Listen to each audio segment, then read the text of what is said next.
د کونړ ولایت د ټولکټو چارو مسؤلین وایي د زلزلې سختو ټکانونو او ویجاړیو وروسته یې نورګل او څوکۍ ولسوالیو کې په 10 سړکونو کار پیل کړی چې د عمومي سړکونو پراختیا ترڅنګ به دغه ولسوالیو کې لسګونه کلي او هم دواړه ولسوالۍ د نوو سړکونو پرمټ ونښلوي. تقریبا 9 یا 10 سړکونو باندې کار شروع دی که په اجمالا دا د موږ ولسوالۍ 2 ولسوالۍ دي څوکۍ ولسوالۍ او نورګل ولسوالۍ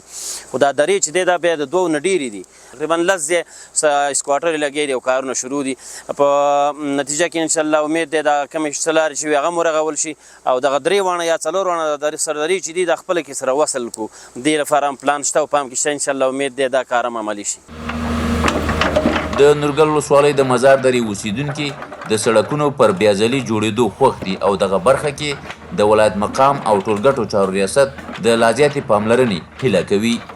د امارت د ټولو مشرانو نه مننه کوو چې د زلزلې په وخت موږ سره ډېر کومکونه کړي دي او اوس هم موږ ته لګیا دي همداسې کوم ځای کې سړک تنګ وي هغه راته پراخوي او چې کومو دارو ته سړک نه دي تللی هغه راته کوي نو موږ د دې ټولو نه ډېر شکرګزار یو مننګۍ تې